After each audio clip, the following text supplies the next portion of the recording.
اچھا، تو ایک منظر سوچیں، آپ صبح اٹھتی ہیں، باہر بہت تیز بارش ہو رہی ہے، بادل گرج رہے ہیں، اور آپ کا بیٹا ضد کر رہا ہے کہ اسے سوئمنگ پول جانا ہے۔ بالکل ایک عام سا دن لگتا ہے نا؟ لیکن پھر اچانک آپ دیکھتی ہیں کہ فرش پر پانی آ رہا ہے، اور جب آپ کھڑکی سے باہر جھانکتی ہیں تو پتہ چلتا ہے کہ پورا شہر، آپ کی پوری دنیا پانی میں ڈوب چکی ہے۔ اور یہ تو صرف شروعات ہے۔ یہ کہانی اینا نامی ایک ماں کی ہے جس کا یہ عام سا دن ایک لمحے میں بقا کی جنگ بن جاتا ہے۔ لیکن یہ صرف ایک قدرتی آفت کی کہانی نہیں ہے، یہ اس سوال کی گہرائی میں جاتی ہے کہ جب سب کچھ ختم ہو رہا ہو تو انسانیت بچانے کے لیے کیا قربان کیا جا سکتا ہے؟ اور کیا ایک ماں کی محبت پوری انسانی نسل کو بچانے کے لیے کافی ہے؟ بالکل۔ تو آئیے اس کہانی کی تہوں کو کھولتے ہیں، جو ایک ڈوبتے ہوئے اپارٹمنٹ سے شروع ہوتی ہے لیکن ایک ایسی حقیقت پر ختم ہوتی ہے جس کا کوئی تصور بھی نہیں کر سکتا۔ تو کہانی شروع ہوتی ہے اینا اور اس کے بیٹے جین سے۔ وہ اپنے اپارٹمنٹ میں پھنسے ہوئے ہیں، اور پانی اتنی تیزی سے بڑھ رہا ہے کہ انہیں سمجھ نہیں آ رہا کہ کیا کریں۔ لفٹنگ کام نہیں کر رہی، اور سیڑھیاں وہ تو لوگوں اور ان کے سامان سے بھری ہوئی ہیں۔ ہر طرف ایک افراتفری ہے۔ اور اس افراتفری میں جو سب سے دلچسپ چیز ہے نا، وہ ہے ماں اور بیٹے کے رد عمل کا فرق۔ اچھا؟ جین تو صرف ایک بچہ ہے، اس کے لیے یہ سب ایک کھیل ہے، ایک ایڈونچر۔ پانی میں تیرتی چیزوں کو دیکھ کر خوش ہو رہا ہے۔ اسے تو اندازہ ہی نہیں ہے کہ ہو کیا رہا ہے۔ بالکل، جبکہ اینا کے لیے یہ زندگی اور موت کا مسئلہ ہے۔ وہ جانتی ہے کہ ہر گزرتا لمحہ انہیں موت کے قریب لا رہا ہے۔ اور وہ اپنے بیٹے کو اس خوفناک حقیقت سے بچانے کے لیے گانا گاتی ہے، اس کا دھیان بٹانے کی کوشش کرتی ہے۔ یہ ایک ماں کی فطرت ہے نا، کہ وہ بدترین حالات میں بھی اپنے بچے کے لیے ایک محفوظ ماحول بنانا چاہتی ہے۔ وہ اسے صرف جسمانی طور پر نہیں بلکہ ذہنی طور پر بھی بچا رہی ہے۔ وہ ہمت کر کے سیڑھیوں سے اوپر جانے کی کوشش کرتی ہے، لیکن ہر طرف بھگدڑ مچی ہے۔ وہ پھسلتی ہے اور تقریباً گری جاتی ہے۔ اور تبھی اس کی نظر نیچے پانی پر پڑتی ہے جہاں لاشیں تیر رہی ہیں۔ اس لمحے اسے احساس ہوتا ہے کہ یہ کوئی کھیل نہیں، یہ حقیقی موت ہے۔ اور اسی مایوسی کے لمحے میں ایک امید کی کرن نظر آتی ہے۔ اس کی کمپنی کا سیکیورٹی ایجنٹ ہائیو اسے ڈھونڈتا ہوا وہاں پہنچ جاتا ہے۔ ایسا لگتا ہے کہ اب شاید وہ بچ جائیں گے، لیکن تبھی ایک بہت بڑی قیامت خیز لہر پوری عمارت سے آ کر ٹکراتی ہے۔ یہ لہر صرف پانی کی نہیں ہوتی ہے نا؟ نہیں، بالکل نہیں، یہ اس کے ماضی کو بھی ساتھ لے آتی ہے۔ وہ لہر اینا کو ایک پرانے حادثے کی یاد دلاتی ہے جب وہ اپنی شوہر گوان کے ساتھ ایک کار میں پانی کے اندر پھنس گئی تھی۔ اچھا۔ وہ حادثہ اس کی زندگی کا ایک ایسا زخم ہے جو آج تک نہیں بھرا۔ تو یہ سیلاب اس کے لیے صرف ایک بیرونی خطرہ نہیں بلکہ ایک اندرونی نفسیاتی جنگ بھی ہے۔ ہائیو جیسے تیسے کر کے انہیں بچا تو لیتا ہے، لیکن جب اینا کو لگتا ہے کہ شاید اب خطرہ ٹل گیا ہے، تب ہائیو ایک ایسی بات بتاتا ہے جو سیلاب سے بھی زیادہ خوفناک ہے۔ وہ کہتا ہے کہ 3 گھنٹے پہلے انٹارکٹیکا سے ایک سیارہ ٹکرایا ہے۔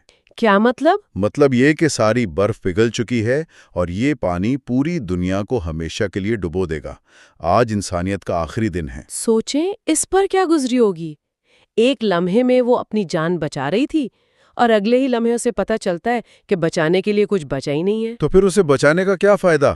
ہائیوی اسے کیوں بچا رہا ہے اگر سب کچھ ختم ہی ہونے والا ہے؟ یہی تو سوال ہے۔ اور یہیں سے کہانی کا اصل رخ سامنے آتا ہے۔ ہائیوی اسے بتاتا ہے کہ اینا جس کمپنی میں کام کرتی تھی وہ صرف ایک مصنوعی ذہانت یعنی AI بنانے والی کمپنی نہیں تھی۔ تو پھر کیا تھی؟ درحقیقت وہ ایک بہت بڑے خفیہ پروجیکٹ کا حصہ تھی۔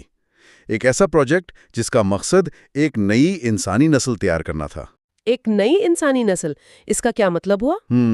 دیکھیں، سائنسدانوں نے انسانوں جیسے جسم تو بنا لیے تھے جن میں ذہانت بھی تھی اور نسل بڑھانے کی صلاحیت بھی، لیکن ان میں ایک چیز کی کمی تھی، جذبات۔ وہ صرف ذہین مشینیں تھیں۔ اینا کا کام تھا جذباتی انجن بنانا۔ جذباتی انجن؟ ہاں، ایک ایسا AI جو ان نئے انسانوں میں جذبات پیدا کر سکے۔ اور یہ جذبات کہاں سے آنے تھے؟ ایک ماں اور بچے کے رشتے سے۔ کہانی یہ دلیل دیتی ہے کہ انسانیت کا سب سے بنیادی اور طاقتور جذبہ ایک ماں کی اپنے بچے کے لیے غیر مشروط محبت ہے۔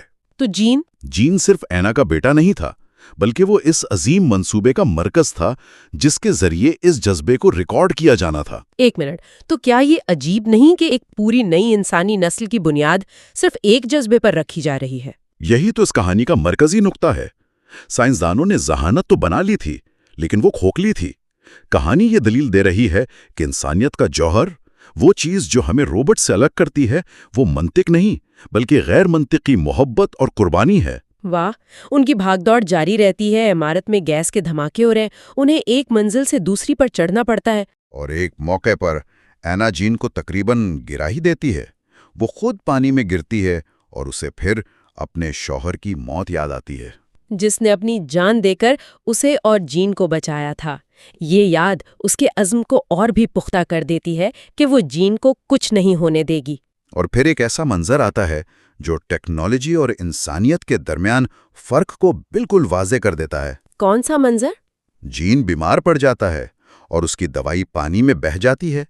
اینا پریشان ہو جاتی ہے، لیکن ہایو بڑے اطمینان سے کہتا ہے، پریشان نہ ہو، ہمارے پاس اس کا سارا ڈیٹا ہے، ہم اسے دوبارہ بنا سکتے ہیں۔ یہ تو بہت ہی سرد مہری والی بات ہے۔ مطلب اس کے لیے جین ایک انسان نہیں، صرف ڈیٹا کا ایک مجموعہ ہے۔ بالکل، یہ ٹیکنالوجی کی بہرہم منطق ہے۔ جین مر بھی جائے تو کوئی بات نہیں، اس کا بیک اپ موجود ہے۔ لیکن اینا ایک ماں کے طور پر اس منطق کو قبول نہیں کرتی۔ وہ کر بھی کیسے سکتی ہے؟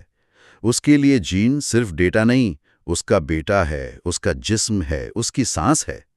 وہ جڑی بوٹیوں سے ایک پرانی روایتی دوا بنا کر اسے دیتی ہے۔ یہ ڈیٹا کے مقابلے میں خالص انسانی محبت کی ایک چھوٹی سی فتح ہے۔ صحیح، یہ منطق اور محبت کی جنگ ہے، اور اس لمحے میں محبت جیت جاتی ہے۔ آخر کار وہ تمام مشکلات سے گزر کر چھت پر پہنچ جاتے ہیں، جہاں ایک ہیلی کاپٹر ان کا انتظار کر رہا ہوتا ہے۔ ایسا لگتا ہے کہ اب وہ بچ گئے، مشن کامیاب ہو گیا۔ لیکن یہ بچاؤ کا لمحہ کہانی کا سب سے بڑا دھوکہ ثابت ہوتا ہے۔ جی ہاں، جیسے ہی وہ ہیلی کاپٹر کے قریب پہنچتے ہیں، سیکیورٹی ٹیم جین کو اس کے نام سے نہیں بلکہ کوڈ سے پکارتی ہے، نیومن 77۔ نیومن 77، جیسے وہ کوئی انسان نہیں بلکہ کوئی پروڈکٹ ہو۔ یہ تو بہت ہی خوفناک ہے۔ اور وہ اسے زبردستی اینا سے چھین لیتے ہیں۔ پھر تو منظر اور بھی بھیانک ہو جاتا ہے۔ وہ اینا کے سامنے جین کو بے ہوش کرتے ہیں اور اس کے سر سے ڈیٹا نکالنا شروع کر دیتے ہیں۔ کہا جاتا ہے کہ کوئی پناہ گاہ نہیں ہے، صرف اسے بچایا جائے گا تاکہ وہ مشن مکمل کر سکے۔ اور ہیلی کاپٹر صرف اینا، پائلٹ اور جین کے ڈیٹا والے ایک باکس کے ساتھ اڑ جاتا ہے۔ یہ مکمل دھوکہ ہے۔ لیکن یہاں کہانی کا سب سے بڑا راز کھلتا ہے۔ کیا؟ یہ سب کچھ، یہ سیلاب، یہ بھاگ دوڑ، یہ قربانی ایک سیمولیشن تھی۔ ایک منٹ، کیا مطلب؟ تو یہ سب اصلی نہیں تھا؟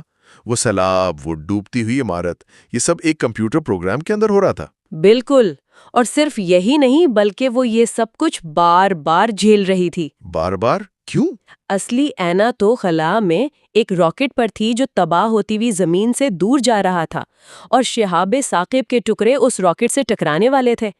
سائنسدانوں کو ماں کا اے آئی مکمل کرنے کے لیے بہت کم وقت ملا تھا۔ تو یہ اینا کی اپنی تجویز تھی کہ اسے اس جہنم سے بار بار گزارا جائے؟ جی ہاں، اس نے خود یہ تجویز دی کہ اسے بار بار اس مشکل سیمولیشن سے گزارا جائے تاکہ کم سے کم وقت میں ایک ماں کے تمام ضروری جذبات، خوف، قربانی، محبت، غصہ، سب کو ریکارڈ کیا جا سکے۔ اور پھر اینا سیمولیشن میں دوبارہ آنکھ کھلتی ہے، وہی بستر، وہی کمرہ، لیکن اس بار پانی پہلے سے ہی کمرے میں بھر رہا ہے۔ اب ہم جانتے ہیں کہ یہ سب حقیقت نہیں ہے، لیکن اینا کے لیے یہ درد اور جدوجہد ہر بار اتنی ہی حقیقی ہے۔ بالکل، اب کہانی کا پورا زاویہ ہی بدل جاتا ہے۔ اب ہم اینا کو ایک مسئلے کو حل کرتے ہوئے نہیں بلکہ ایک لامتناہی چکر میں پھنسے ہوئے دیکھ رہے ہیں۔ بار بار، ہزاروں بار، اس کی شرٹ پر لکھا نمبر ہر بار بدلتا ہے، 787، 1931، 4077۔ یہ اس بات کی نشانی ہے کہ وہ کتنی بار اس اذیت سے گزر چکی ہے۔ تو وہ ہزاروں بار اپنے بیٹے کو کھونے کے درد سے گزری، یہ تو ناقابل تصور ہے۔ بالکل، لیکن ہر بار وہ کچھ نیا سیکھتی ہے۔ اس کا کردار مضبوط ہوتا ہے۔ ایک کوشش میں وہ لفٹ میں پھنسی ایک اور بچی جیسو کو بچانا سیکھتی ہے۔ اچھا، کہ نوزائیدہ بچے کو دیکھ کر اسے جین کے لیے اپنی محبت کا شدید احساس ہوتا ہے۔ تو وہ صرف اپنے بیٹے کو نہیں بلکہ انسانیت کو بچانا سیکھ رہی ہے۔ صحیح کہا۔ لیکن میرے خیال میں سب سے تکلیف دہ لمحہ وہ ہوتا ہے جب وہ اپنے فون پر جین کی بنائی ہوئی ہزاروں ڈرائنگز دیکھتی ہے۔ ان ڈرائنگز میں کیا تھا؟ ہر ڈرائنگ میں ایک ہی منظر ہے، اینا اسے چھوڑ کر ہیلی کاپٹر میں جا رہی ہے۔ اوہ، جین کے نقطہ نظر سے اس کی ماں نے اسے ایک بار نہیں ہزاروں بار چھوڑا ہے۔ یہ سوال پیدا ہوتا ہے کہ کیا سیمولیشن کے اندر محسوس کیا گیا درد بھی حقیقی ہوتا ہے؟ جین کے لیے تو یہ دھوکہ ہر بار اصلی تھا۔ یہ تو دل دہلا دینے والی بات ہے۔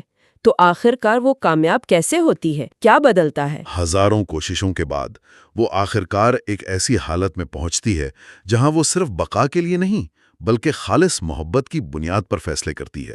اس بار وہ ہیلی کاپٹر کی طرف بھاگنے کے بجائے جین کو ڈھونڈتی ہے۔ ہاں، وہ اسے ایک الماری میں چھپا ہوا پاتی ہے۔ جین اسے بتاتا ہے کہ میں آپ کا انتظار کر رہا تھا کیونکہ آپ نے وعدہ کیا تھا کہ آپ واپس آئیں گی۔ اور اس نے اپنا وعدہ نبھایا۔ بالکل، اینا نے اپنا وعدہ نبھایا۔ یہ وہ جذباتی کامیابی تھی جس کی سسٹم کو ضرورت تھی۔ ایک ماں کی وہ محبت جو ہر خود غرضی سے بالاتر ہو، جو وعدہ نہ توڑے چاہے پوری دنیا ہی کیوں نہ ختم ہو جائے۔ اور پھر ہمیں آخری سچائی کا بھی پتہ چلتا ہے۔ راکٹ پر موجود اصلی اینا مر رہی تھی۔ اس کی آخری خواہش یہی تھی کہ اس کے ذہن کو سیمولیشن کے لیے استعمال کیا جائے تاکہ وہ اپنے بیٹے کے ساتھ دوبارہ رہ سکے، چاہے وہ ایک ڈیجیٹل دنیا میں ہی کیوں نہ ہو۔ تو آخر میں سیمولیشن کامیاب قرار دی جاتی ہے۔ کیوں؟ کیونکہ اینا نے خود غرضی سے بالاتر ہو کر کام کیا، اس نے دوسروں کی مدد کی، اور سب سے بڑھ کر اس نے سسٹم کو دھوکہ دینے کے بجائے آخر تک اپنے بیٹے کے ساتھ رہنے کا انتخاب کیا۔ اور آخری منظر میں؟ آخری منظر میں جب ایجنٹ اسے اور جین کو الگ کرنے کی کوشش کرتے ہیں تو وہ خود کو چھڑا کر ڈوبتی ہوئی دنیا میں اپنے بیٹے کے ساتھ چھلانگ لگا دیتی ہے۔ تو کیا یہ ایک طرح کی خودکشی تھی یا ایک آخری قربانی؟ یہ اس بات پر منحصر ہے کہ آپ اسے کیسے دیکھتے ہیں۔ ایک لحاظ سے یہ سسٹم کو مسترد کرنا تھا، لیکن دوسرے لحاظ سے یہ اس کی محبت کا حتمی ثبوت تھا کہ وہ اپنے بیٹے کے بغیر جینے کے بجائے اس کے ساتھ مرنا پسند کرے گی۔ اور اس قربانی کا نتیجہ کیا نکلتا ہے؟ کیا نئی انسانیت بن پاتی ہے؟ ہاں، اس کی قربانی ضائع نہیں جاتی۔ اینا اور جین کے مکمل شدہ اے آئی کو ایک نئے سیارے پر نئے تیار شدہ جسموں میں منتقل کر دیا جاتا ہے۔ تو وہ ایک نئی انسانی تہذیب کا آغاز کرتے ہیں۔ بالکل، وہ نئے آدم اور ہوا کی طرح ہیں، لیکن ان کے ذہن میں پرانی انسانیت کی تمام یادیں، اس کی تمام تکالیف اور سب سے بڑھ کر ایک ماں کی غیر مشروط محبت موجود ہے۔ یہ کہانی ختم ہونے کے بعد بھی ذہن میں گھومتی رہتی ہے۔ یہ ایک سوال چھوڑ جاتی ہے، اگر آپ کو ایک نئی انسانیت کی بنیاد رکھنے کا موقع ملے تو آپ کون سا ایک انسانی تجربہ یا جذبہ اس کی بنیاد میں شامل کریں گے؟ بہت گہرا سوال ہے۔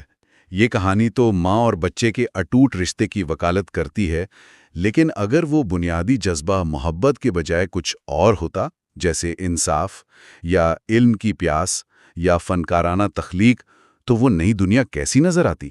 یہ سوچنے کی بات ہے۔